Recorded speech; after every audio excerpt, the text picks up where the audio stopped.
Alors, on doit tracer la courbe C. Alors, je vous rappelle le tableau de variation de f. Donc, on a la fonction, elle est définie sur le 0 plus l'infini. f' de x.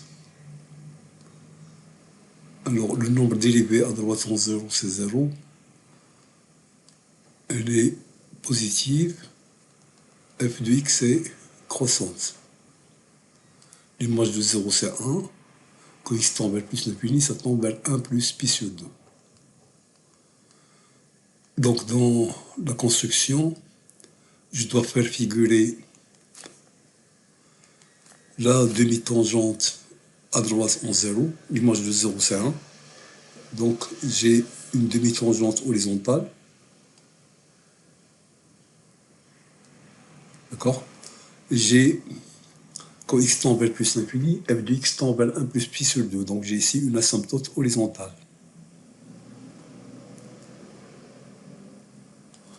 Alors, là, c'est une droite. Donc là, c'est la demi-tangente. J'ai un point d'inflexion d'abscisse racine cubique de 1 cinquième, à peu près 0,5. Donc le point va se trouver quelque part par là, d'accord? Alors après on trace. Donc la construction n'est pas difficile. On trace la courbe. Alors, l'image de 0 c'est 1. Là vous avez une demi-tangente. Donc je remonte vers... Donc là je change de concavité. Ça donne à peu près ça. Désolé, j'utilise un stylet, donc je ne peux pas faire un très bon tracé.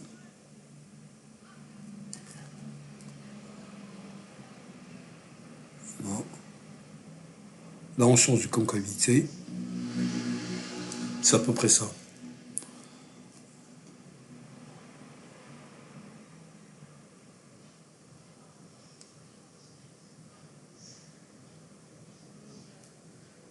Voilà, courbe C. Voilà, donc sûrement vous allez faire mieux que moi, d'accord? Alors, donc, surtout, il faut faire apparaître la demi-tangente à droite en 0, c'est une demi-tangente horizontale. Il faut faire apparaître la droite d'équation y égale 1 plus pi sur 2, c'est-à-dire l'asymptote horizontale, le point d'inflexion, puis la courbe. Donc voilà. Et on passe à la question suivante.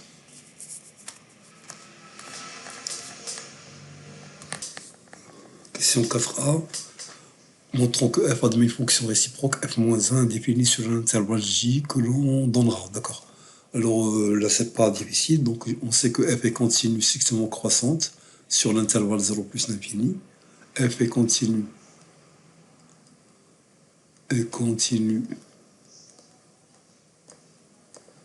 et strictement croissante sur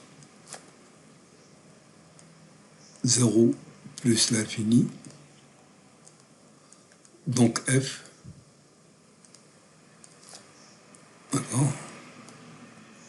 donc f est une bijection, d'accord? Est une bijection de l'intervalle 0 plus l'infini dans l'intervalle. L'image de l'intervalle est un intervalle, la fonction est continue, d'accord?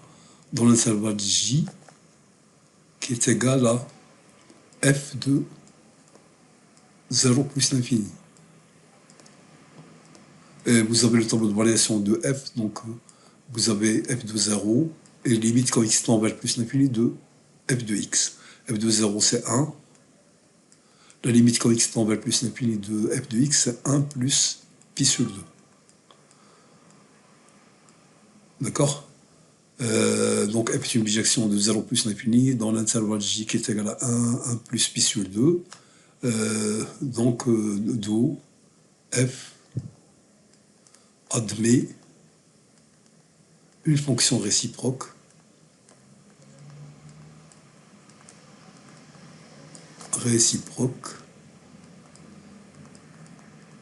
f-1 définie sur J, sur l'intervalle J, qui est égal à 1 plus pi sur 2. D'accord? Donc voilà. Montrer qu'il n'y a pas de mille fonctions réciproques, etc. Montrer que f-1 est dérivable sur J-1. Donc, question petit b. Montrons que f-1 est dérivable sur J-1. Il faut calculer la dérivée de f-1 en 1 plus pi sur 4, on le fera après, d'accord? Alors, on va montrer d'abord ça. Alors, je vous rappelle le théorème.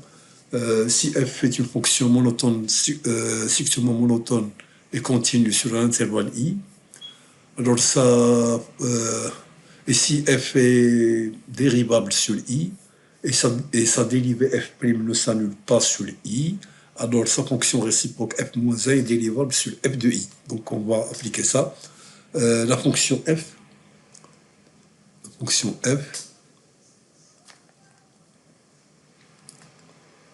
on a f est dérivable. Alors il est dérivable sur 0 plus l'infini, fermé, mais on va prendre ouvert parce que f' de 0 est égal à 0, d'accord? Est dérivable sur 0 plus l'infini et sa dérivée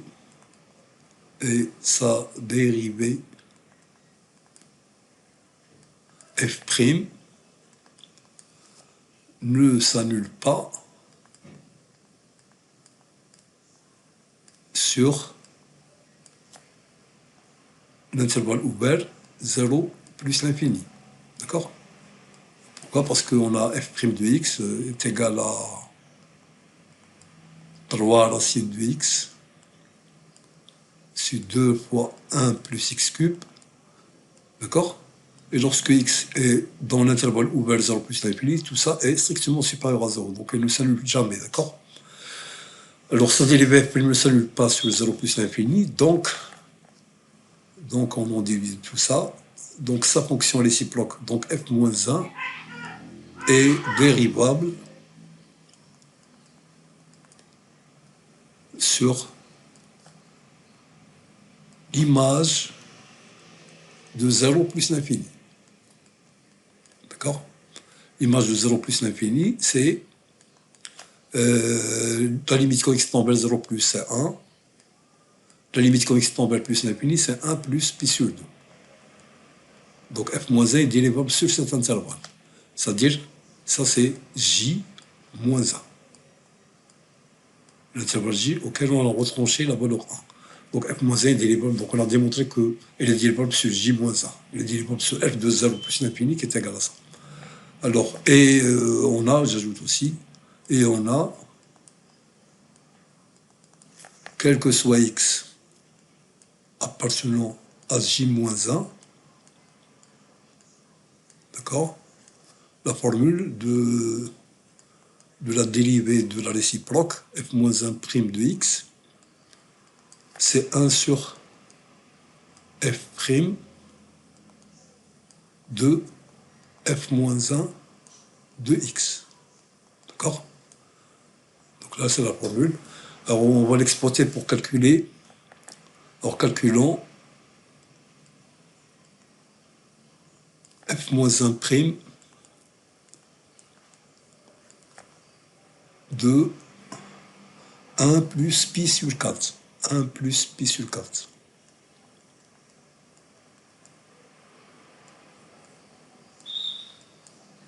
D'accord? On va calculer ça. Alors, f-1' de 1 plus pi sur 4, c'est égal, d'après la formule qu'on a donnée, 1 sur f' de f moins 1 de 1 plus pi sur 4, d'accord? Donc il nous faut d'abord trouver f moins 1 de 1 plus pi sur 4. Alors, on a... Alors si je calcule l'image de 1 par f, d'accord? J'obtiens 1 plus arc tangente 1. On a f de 1 égale 1 plus arc tangente 1 fois racine de 1, donc c'est-à-dire arc tangente 1. Est égal à 1 plus arc tangente 1, c'est pi sur 4. Donc, on a f de 1, c'est 1 plus pi sur 4. Donc f moins 1, l'image réciproque de 1 plus pi sur 4, c'est 1. Donc f moins 1 de 1 plus pi sur 4 est égal à 1. D'où, donc, on va remplacer ici. Donc f moins 1 prime de 1 plus pi sur 4, ça va être 1 sur f' de 1. D'accord? Parce que f moins 1 de 1 plus pi sur 4, c'est égal à 1. D'accord? Alors, si on calcule f' de 1, f' de x est là. F' de 1, ça va faire 3. 3 fois 1, 3. Là, ça va faire 2, donc ça fait 3 quarts. 3 quarts, 1 sur 3 quarts, c'est-à-dire 4 tiers. Donc voilà la valeur de le nombre dérivé en 1 plus pi sur 4 de la fonction f moins 1. Donc c'est 4 tiers, d'accord? Et on passe à la question suivante. Question C. Il faut déterminer f moins 1 de x pour x appartenant à j, d'accord? Alors, donc il faut calculer f moins 1 de x. Alors on va prendre soit x appartenant à j. J, c'est l'intervalle 1 plus pi sur 2. Et y appartenant à 0 plus l'infini. D'accord? F moins 1 est défini de 1 plus pi sur 2 dans 0 plus l'infini. D'accord? Alors, donc on va partir de f moins 1 de x égale y. Alors ça veut dire que f de y, c'est x. Ça veut dire que, qu'est-ce que c'est f de y? C'est 1 plus arc tangente y racine de y est égal à x. Donc ça veut dire que arc tangente y racine de y est égal à x moins 1. Alors, on a x appartenant à l'intervalle 1 plus pi sur 2, d'accord? Donc x moins 1 sera dans l'intervalle 0 fermé, pi sur 2 ouvert, donc pas de problème, je peux faire introduire la fonction tangente pour éliminer arc tangente, d'accord? Équivalent à... Donc je fais intervenir la fonction tangente, j'aurai ici y racine de y est égal tangente x moins 1. Alors là je vais l'écrire, x moins 1 est compris entre 0 est inférieur ou égal à x moins 1, strictement inférieur à pi sur 2. Donc c'est équivalent, ça je peux l'écrire racine de y au carré, ça c'est racine de y au carré pour racine de y, donc ça fait racine de y au cube. Donc c'est racine carrée, je peux l'écrire comme ça, y au cube est égal tangente x moins 1. Équivalent, j'élève au carré, pas de problème, c'est positif, y au cube est égal à tangente carré x moins 1. Et je peux avoir y, donc y c'est en fonction de x, c'est ce que j'essaie de faire, j'essaie de chercher x y en fonction de x, d'accord? Donc y égale la racine cubique, d'accord, de la tangente carrée de x moins 1. Donc, f moins 1 de x égale à y équivaut à dire que y est égal à racine cubique de tangente carrée x moins 1. Donc, on va conclure. Donc, f moins 1 de x est égal à racine cubique de tangente carrée de x moins 1 pour tout x appartenant à l'intervalle 1 plus pi sur 2. Alors, c'est la réponse. Donc, c'est des calculs, c'est pas difficile. Et on passe à la question, on passe à la partie 3, d'accord?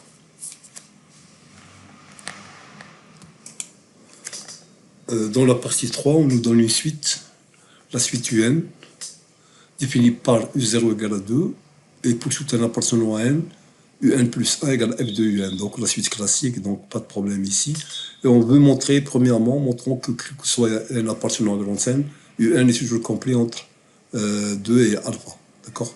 Donc on va procéder par récurrence, on va raisonner par récurrence. On a déjà U0 qui est compris entre, on a 2 inférieur ou égal à U0 strictement inférieur à alpha, car U0 est égal à 2, donc là pas de problème. Deuxième étape, on va prendre un n, soit n appartenant à la grande n, et on va supposer que Un est compris entre 2 et alpha. Supposons que, donc ça va être notre hypothèse de récurrence, supposons que 2 est inférieur ou égal à Un, strictement inférieur à alpha, et il faut montrer, et montrons que c'est la même chose pour Un plus 1, d'accord? Un plus 1 est strictement inférieur à alpha. C'est ce qu'on doit faire. Alors, c'est ce qu'on doit démontrer. Alors, je pars de l'hypothèse de récurrence. Donc, on a 2 inférieur ou égal à UN inférieur à alpha. Et bien sûr, il faut faire intervenir f, parce que la fonction f, parce que pour avoir UN plus 1 c'est f de UN. Donc, il faut introduire la fonction f. Et qu'est-ce qu'on sait de la fonction f? F, elle est strictement croissante sur 0 plus l'infini. On a ça, donc on peut intervenir f. Donc f de 2 est inférieur ou égal à f de un inférieur strictement à f de alpha, parce que f est croissante, d'accord? Alors, il faut calculer tout ça. F de 2, c'est 2, c'est 1 plutôt. 1 plus arc tangente de racine de 2. Si vous calculez, ça, c'est strictement supérieur à 2, même, on va dire, supérieur ou égal à 2, d'accord? F de UN, c'est UN plus 1. D'accord? Et f de alpha, alors f de alpha, il faut faire intervenir, d'abord le alpha, c'est la solution d'équation g de x égale à 0, d'accord? La solution d'équation g de x égale à 0, c'est alpha, d'accord? C'est la seule solution de l'équation dans l'intervalle 1 plus l'infini ouvert. Et il est compris entre 2 et 3 sur alpha. Alors f de alpha, alors quelle est la relation entre f de x et g de x? Alors f de x, c'est g de x plus x. Si j'ajoute à g de x un x, je vais avoir f de x.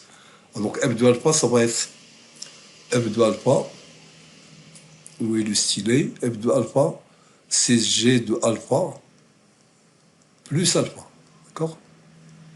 Car f de x, c'est g de x plus x, d'accord?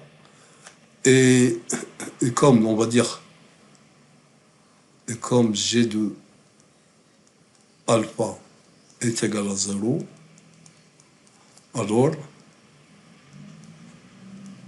donc je remplace G de alpha par 0, je vais avoir alors F de alpha, c'est alpha.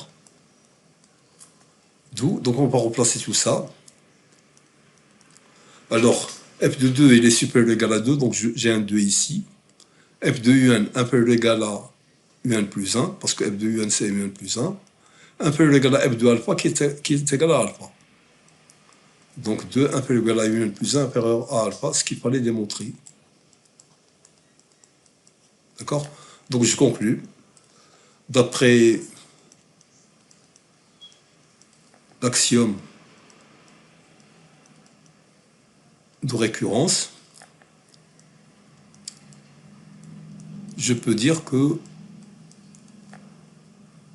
quel que soit n appartenant à n, tous les UN sont compris entre 2 et alpha. D'accord? Donc là, un petit raisonnement par récurrence où il faut voir que f de alpha c'est g de alpha plus alpha. Le alpha c'est la solution de l'équation g de x égale à 0 et le remplacer par 0 ici. Et vous avez ce qu'il faut, d'accord? Et utilisez surtout que la fonction f est strictement croissante sur 0 plus l'infini. On passe à la question suivante. Question B. Il faut montrer que UN est convergente, il faut calculer sa limite. Montrons que UN est convergente et calculons sa limite.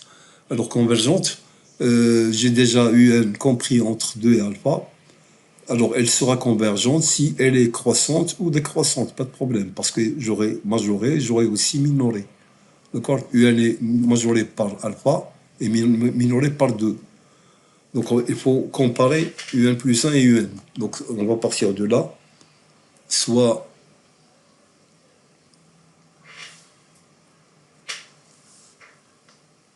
n appartenant à n, un plus 1 moins un plus 1 c'est f de un, moins un. Autrement dit, il faut comparer f de un avec un. Donc il faut faire interagir la fonction f. Alors, f de un, c'est quoi? F de un, c'est 1 plus axe tangente un racine de un. D'accord? Alors, il faut revenir à la question grand 1 2b. On a montré que quel que soit x appartenant à 0 alpha, axe tangente x racine de x plus 1, ça c'est f de x, d'accord?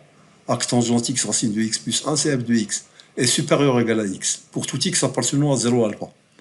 Et nous, notre un, il est compris entre 2 et alpha, donc il est là, d'accord? Donc on peut appliquer donc, d'après, on va dire, d'après grand 1 2b, c'est ça? Grand 1 2b, on a, quel que soit x appartenant à 0 alpha, d'accord?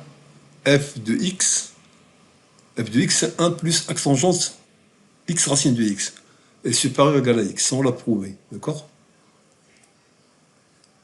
D'accord? Et comme un il est entre 2 et alpha, donc il est dans 0 alpha, d'accord? Et comme un, alors je peux dire la même chose. Alors f de un est supérieur ou égal à un. C'est-à-dire un plus 1 est supérieur ou égal à un pour tout n appartenant à grand N. Donc la suite est croissante. Ainsi, un est croissante. D'accord? Et comme elle est majorée, et comme elle est majorée par quoi? Par alpha, d'accord? tous les UN sont strictement inférieurs à alpha. Comme elle est majorée, alors elle converge.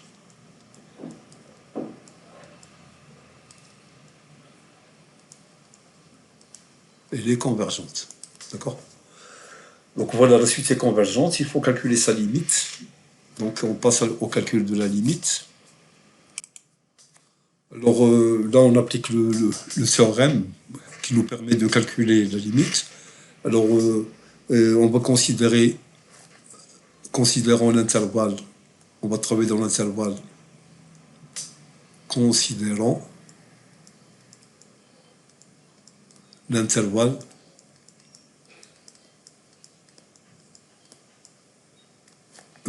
j'ai déjà utilisé IJ, donc je l'appelle K, l'intervalle de alpha. J'ai tous les UN compris en 2 alpha, d'accord? Donc je prends cet intervalle. Alors, que dit le théorème?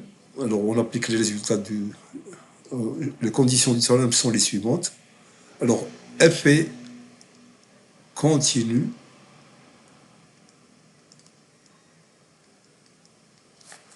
et continue sur K. Et elle est continue sur 0 plus l'infini, donc pas de problème. F est continue sur K. Deuxième condition, F de K est inclus dans K. On l'a fait tout à l'heure pour montrer que la suite est comprise entre UN et... On a utilisé la fonction F, donc on va le réécrire. Quel que soit X, si on a 2 inférieur ou égal à X, inférieur ou égal à alpha, d'accord? On fait intervenir la fonction F qui est strictement croissante, d'accord? On aura F de 2 inférieur ou égal à F de X, inférieur ou égal à F de alpha, d'accord? Et ça nous donnera 2, F de 2 est strictement supérieur à 2, d'accord? 2 est inférieur ou égal à F de X, inférieur ou égal à alpha, parce que F de alpha, c'est alpha. Donc, si X appartient à K, F de X appartient aussi à K, donc on a une inclusion. Donc, F de K égale à K. Troisième condition, U0 égale à 2 appartient à K. Et la suite UN est définie par la relation de récurrence n plus 1 égale F de N pour tout n appartenant à N. D'accord? Et la suite UN est convergente.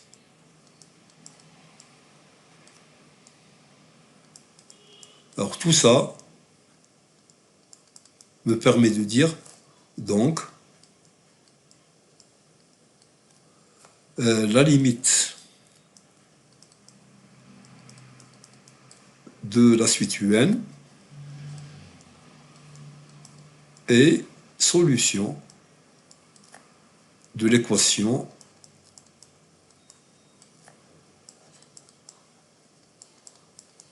f de x égale à x. Donc, le théorème avec x appartenant à k. Donc il faudra résoudre l'équation f de x égale à x. Alors, on va résoudre l'équation soit x appartenant à k.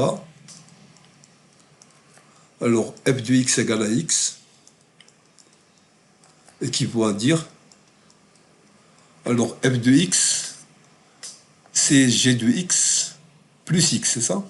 F de x, c'est g de x plus x. Si je prends g de x et j'ajoute x, donc je vais avoir f de x. Alors, donc équivalent à g de x plus x. Donc, f de x, c'est g de x plus x égale à x. C'est équivalent à dire que g de x égale à 0. D'accord? Or, l'équation g de x égale à 0 admet une seule solution, dont 1 plus l'infini, c'est la solution alpha, donc x égale à alpha. Là, on résout l'équation dans k, et k, il est inclus dans 1 plus l'infini, d'accord? Donc x est égal à alpha. Donc, finalement, ainsi, je peux dire que limite, quand n tend vers plus l'infini, de un, c'est alpha. Donc rappelez-vous de ces étapes-là. Donc il faut qu'on ait la continuité sur l'intervalle. Il faut bien choisir l'intervalle. L'intervalle qu'on a choisi ici, c'est 2 alpha parce que les UN sont tous dans cet intervalle, d'accord? Nous avons la continuité, nous avons f de k égale à k, inclus dans k. Nous avons le premier terme de la suite qui appartient à k. La suite, il faut bien sûr qu'elle soit définie comme ça, c'est-à-dire il faut qu'elle soit définie par la relation de récurrence un plus 1 égale f de un. Et il faut qu'elle soit aussi convergente, c'est normal. Si on a tout ça, alors la limite de la suite un, c'est une solution de l'équation f de x égale à x avec x appartenant à k, et on a résolu l'équation. Donc voilà pour la limite, et on passe à la question suivante.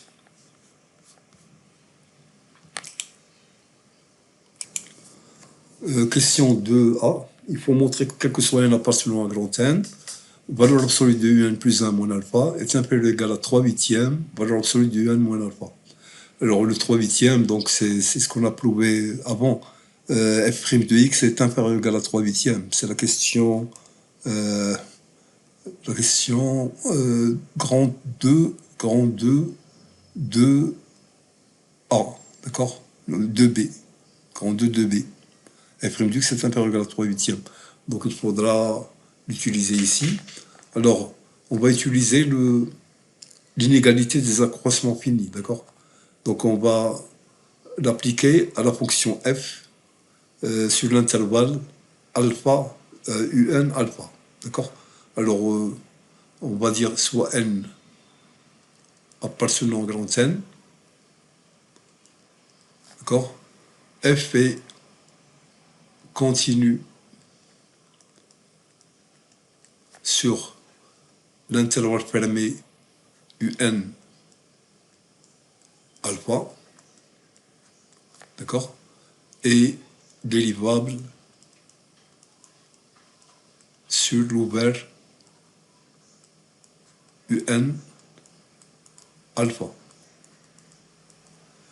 D'accord? Elle est dérivable sur L+, d'accord? Donc pas de problème.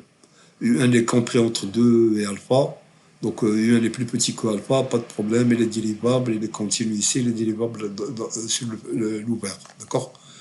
Et on sait que, et, quel que soit x, cet intervalle, je vais l'appeler L, par exemple, grand L. Et, quel que soit x appartenant à grand L,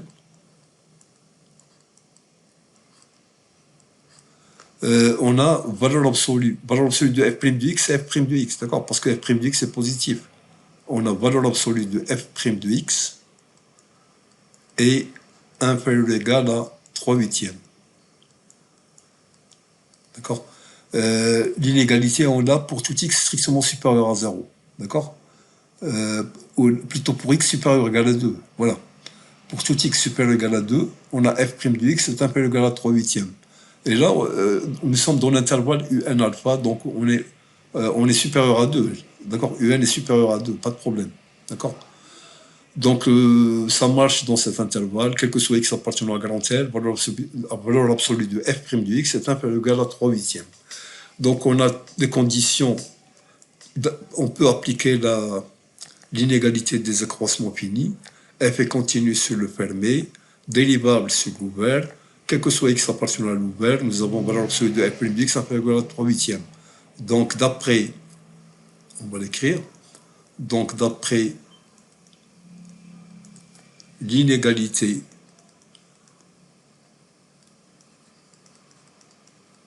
des accroissements finis, d'accord? On peut dire que valeur absolue de f de un, on travaille dans l'intervalle un alpha, d'accord? F de un moins f de alpha en valeur absolue est inférieur ou égal à 3 huitièmes, d'accord? Valeur absolue de un moins alpha. C'est-à-dire f de un c'est un plus 1, f de alpha c'est alpha, inférieur ou égal à 3 huitièmes, valeur absolue de un moins alpha. D'accord? Donc on a ce qu'il faut. Je vous rappelle l'inégalité des accroissements finis. Alors, Si f est continu sur le fermé AB, dérivable sur l'ouvert AB, et quel que soit x appartenant à AB, valeur absolue de f' de x inférieur ou égal à k. Alors tout ça vous permet de dire que valeur absolue de f de B moins f de A est inférieur ou égal à k, valeur absolue de B moins A. Donc là, c'est l'inégalité des accroissements finis. C'est ce qu'on a appliqué ici, d'accord? Et on passe à la question suivante. Question de B. Montrer que, quel que soit n appartenant à grand N, valeur absolue de un moins alpha est inférieur ou égal à 3 huitièmes puissance n. Alors là, on va utiliser le résultat précédent. On a, quel que soit n appartenant à grand N, valeur absolue de un plus 1 moins alpha est inférieur ou égal à 3 huitièmes valeur absolue de un moins alpha. D'accord?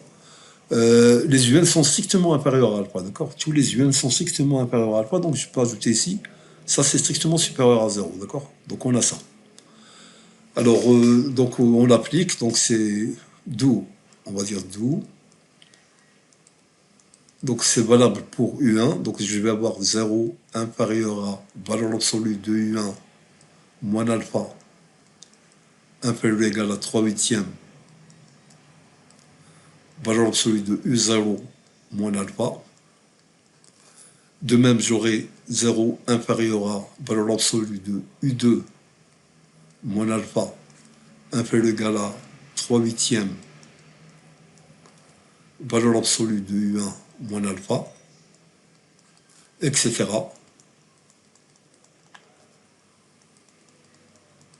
Je vais arrêter à 0 inférieur à valeur absolue de Un moins alpha inférieur ou égal à 3 huitièmes valeur absolue de Un moins 1 moins alpha. D'accord? On a tout ça. Alors si on multiplie membre à membre,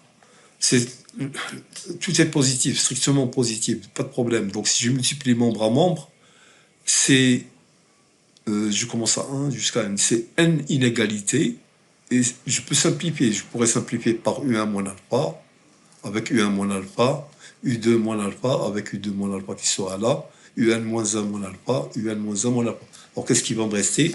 Donc on va écrire ça en multipliant, en multipliant, en multipliant membre à membre à membre, c'est n inégalités, et après les simplifications,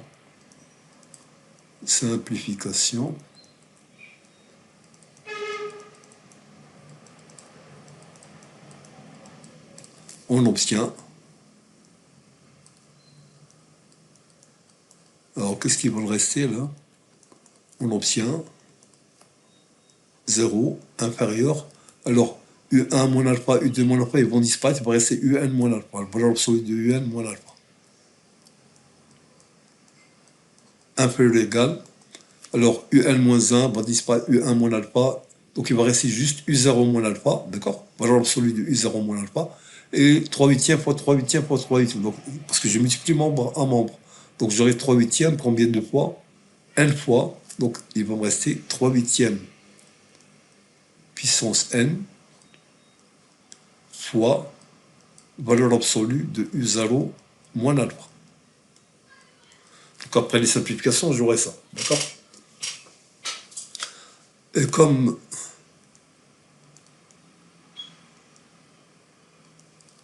valeur absolue de U0 moins alpha est inférieure à 1, ou égale à 1, car U0 égale à 2, car U0 égale à 2, et parce que alpha est compris entre 2 et 3, strictement. Et 2, inférieur à alpha, inférieur à 3. Donc la distance entre alpha et U0 sera inférieure strictement à 1 même. Donc, comme on a ceci, car on a cela, d'accord? Alors, ça c'est inférieur ou égal à 1, donc il va me rester, alors, valeur absolue de Un moins alpha est inférieur ou égal à 3 huitièmes puissance n pour tout 10 appartenant à grand N. D'accord? Donc nous avons ça. Et on peut retrouver la limite, d'accord, de Un, la limite alpha, donc, puisque ça tend vers 0, donc je vais l'ajouter quand même. Et comme 3 huitièmes est compris entre moins 1 et 1, alors, limite, quand n tend vers plus l'infini, de 3 huitièmes puissance n est égal à 0. D'où, alors là, ça tend vers 0, valeur absolue de Un moins alpha inférieur ou égal à ça, et ça tend vers 0, donc Un tend vers l'alpha. D'où, limite, quand n tend vers plus l'infini, de Un égale alpha. C'est pas demandé, mais on le fait quand même pour retrouver la limite qu'on a obtenue tout à l'heure. Alors, et on passe à la dernière question. Alors, dernière question. Déterminer le plus petit entier naturel n, tel que valeur absolue de Un moins alpha soit plus petit que 10 puissance moins 9. D'accord? Alors, nous savons que Un est compris entre 2 et alpha. Alors, ce qu'on cherche ici, quel est le premier rang à partir duquel la distance entre Un et alpha, parce que là c'est une distance, d'accord? La distance entre Un et alpha sera plus petite que 10 puissance moins 9. C'est ça la question. Alors, on va procéder par conditions suffisantes. Alors, soit n appartenant à grand N, donc on va dire soit n appartenant à grand N. Alors, par conditions suffisantes, on va dire comme ceci. On aura valeur absolue de Un moins alpha inférieur à 10 puissance moins 9 si on a... Alors, on sait que valeur absolue de Un moins alpha est inférieure à 3 huitièmes puissance n, la question précédente. D'accord? Donc, on aura valeur absolue de Un moins alpha plus petit que 10 puissance moins 9 si on a 3 huitièmes puissance n est inférieur strictement à 10 puissance moins 9. D'accord? Si j'ai ça, comme valeur absolue de Un moins alpha est plus petit que 3 huitièmes puissance n, j'aurai ça, d'accord? Donc, ceci implique cela. Donc, on aura ceci, on aura valeur absolue de Un moins alpha plus petit que 10 puissance moins 9, si on a 3 huitièmes puissance n plus petit que 10 puissance moins 9, parce que valeur absolue de Un moins alpha est inférieure ou égale à 3 huitièmes puissance n. D'accord? C'est-à-dire si... Donc, je vais faire intervenir la fonction ln pour faire descendre le n qui est là, d'accord? Je vais faire intervenir la fonction logarithme népalien. Donc, si ln, fonction ln, de 3 huitièmes puissance n est inférieur ou égal à ln de 10 puissance moins 9. D'accord? Le n, je peux le descendre ici. Ln de a puissance n, c'est n ln de a. C'est-à-dire si n ln de 3 huitièmes est inférieur ou égal à ln, je peux aussi, bon c'est pas grave, ln 10 puissance moins 9. C'est-à-dire si, alors je vais diviser Alors là, ln de 3 huitièmes est compris entre 0 et 1. Donc ln de 3 huitièmes est négatif. Ce nombre est négatif. Donc en divisant, il faut que je change le sens de l'inégalité. Donc n supérieur à moins 9 ln de 10, ça c'est ça, d'accord, sur ln de 3 huitièmes. Donc j'ai changé l'inégalité parce que ln de 3 huitièmes est négatif, d'accord, strictement inférieur à 0, d'accord. Alors en calculant ça, je l'ai calculé, j'ai obtenu 21, d'accord. Ici, n est supérieur à 21, je n'ai plus le truc, là. 21, de toute façon c'est supérieur à 21, je vais vous le donner après. D'accord. Alors, on nous demande de déterminer le plus petit entier naturel, tel que valeur absolue de n moins alpha est plus petit que 10 puissance moins 1. Alors ce qu'on a obtenu ici, c'est que si n est supérieur à 21, alors on revient, on aura valeur absolue de n moins alpha inférieure à 10 puissance moins 9. Donc si je choisis n0, si on prend n0 égale à 22. D'accord? Alors, pour tout n supérieur à 21, j'aurai valeur absolue du n moins alpha plus petit que 10 puissance moins 9. Donc, si on prend n0 égale à 22, alors on aura, quel que soit n supérieur ou égal à n0, d'accord, valeur absolue de un moins alpha sera plus petit que 10 puissance moins 9. Donc le plus petit entier qu'on doit choisir, c'est n0 égal à 22, d'accord. Alors, donc, le plus petit entier naturel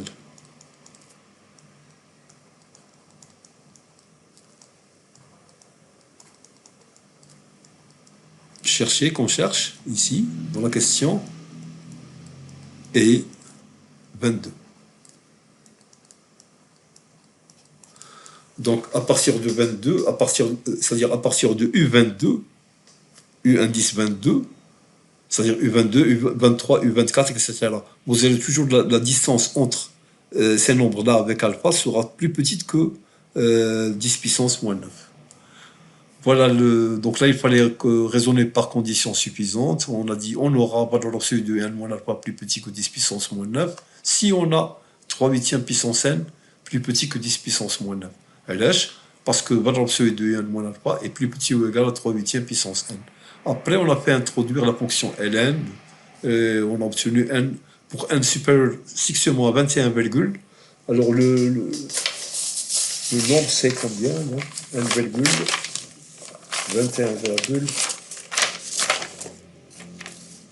21,128. J'ai obtenu ici 21,128. Donc à partir de n0 égale à 22, on a ce qu'il faut. Et voilà pour ce contrôle. J'espère que vous avez suivi. Et à la prochaine vidéo, Inch'Allah.